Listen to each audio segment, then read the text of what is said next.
tell them no, they can't go into their traditional areas and harvest. They've been here 9,000 years. And for those of us, I've only been here 50 years, but I'd still like to have the opportunity to benefit from the resources, because that's why we live here. Not so much economically, but just to keep access to them. And that's the concern I've heard from First Nations people, sport fishermen, local residents.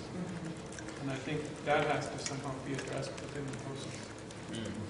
That just comes back to that point about food fishing and access to resources, maintaining the opportunity to utilize resources.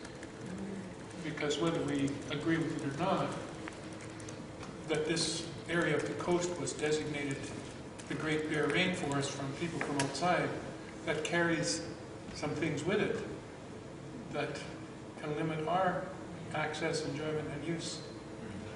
So we're, right now I'm kind of skeptical. I know we need to do this, but what's in it for the people in Bellacoola? Right. So if I can come back to this question of sort of focused working groups, when you think about the marine environment from the perspective of these communities in Bellacoola Valley, what do you see as the main issue? That if PNCIMA was going to do anything to help Bellacoola and address Bellacoola's interests, what would that be? I kind of look at it as the Central Coast as a unit, because it's an ecological unit. And I think one of the processes that I was involved in that I think could have worked quite well, and it was working for a while, was Rivers Inlet, Smith's Inlet, sockeye recovery. Sandy was longer involved in it than I was. They had a kind of a steering committee where the main interests designated or appointed people to represent their interests on the committee. Have I got that right, Sandy? And that was a way of getting input from everybody.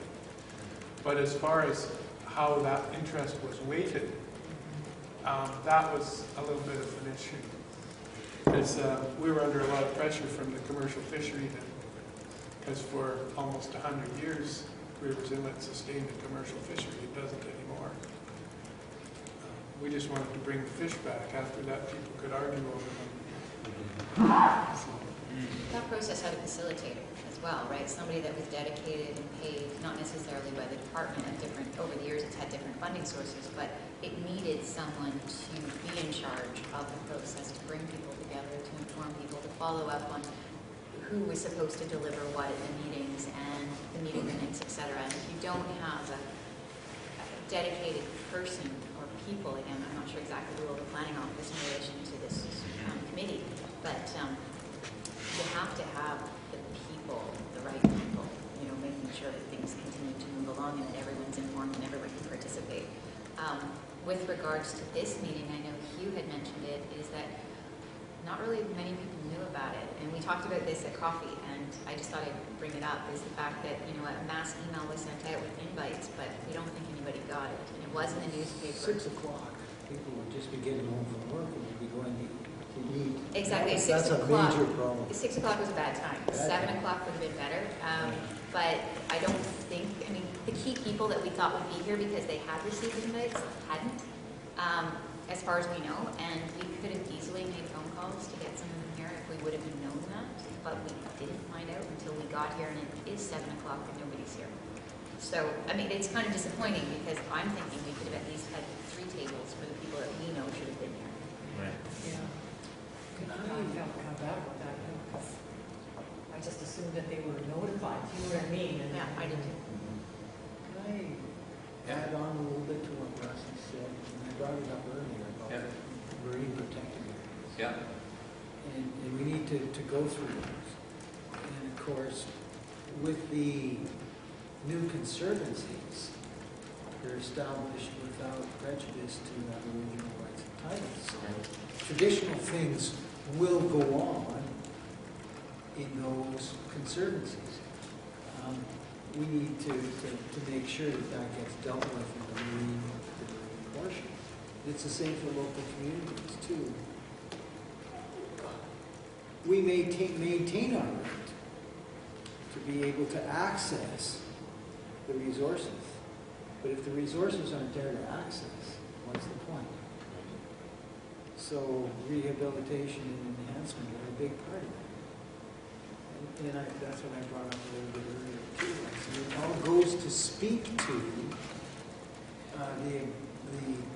the availability to local communities. And as you said yourself, Alex, local communities do food fish. They do put them in their freezer for the winter. When we pay $1.22 for gas, and that's the cheapest it's been for a long time, you know, and that's just the tip of the iceberg. A lot of people are dependent on our local resources as the substitute. So I think you've captured that point. Whether it relates to a working group, I'm not sure. Before I was going to ask Neil to just summarize some of the ideas about working groups that have been put together already as a result of the conversations, just to give you those to think about. I just wanted to come back to your point about the Smith Inlet Sockeye Recovery Group. One of the other things that we wanted to know from you, and you just answered the question, but I think maybe there might be more answers, is when you think about existing processes or pre-existing processes that would be useful to plug into PNCIMA. The groups are already there, they were there, and they generated useful information. What other ones can you think of that, obviously you can see from the list that there's some of the obvious ones will be plugged in anyway, but other ones that you think would be particularly useful to make PNCIMA more valuable? Is that like the group that you were thinking, like the Coola Watershed Society? Or, I mean, is that those kind of local groups? Whatever you say. Because we did give a bunch of the names to Neil and others of, you know, important groups that should be invited. And again, the Tourism Association, the local tourism association, things like that. So. Yeah, it's not just the sort of organizations, but also initiatives like the Smith Inlet Sockeye Recovery Initiative, whatever that was. Other marine-related processes. That, any thoughts on that? Well, let me come to the. I don't know of too many other Initiatives that are still going. Okay. Not even that one. We started off before we even got into our formal meeting. We were talking about hooligans. And where are they? And nobody's said anything about that. It surprises me, you know, when we talk about. Well, I've talked about restoration and enhancement. That would include hooligans, for sure. I mean, that's a big subject, and within that subject, if you want me to be more specific, okay? Sure. And hooligans is the first one. Sockeye is the second one. Steelhead's another one. Yeah, Absolutely. disappeared out of the beat. Steelhead is disappearing fast out of the beach. It hasn't made a very good comeback so far, although it is making a comeback in the Lobelco, but not exceptional. Very slow. Steelhead. Yeah. Well, it's been closed for over 20 years and there's been no demonstrable recovery. So the pressures that are on them are not originating here in Valcola, but we're living with them. Absolutely. And other It's the people- same with the hooligans, Yeah, too. same with the hooligans. Well, in the hooligans came up in Port Hardy, and Alex was referring to some of the discussion about bycatch or incidental catch. What's the word? Bycatch. With the trawl issue.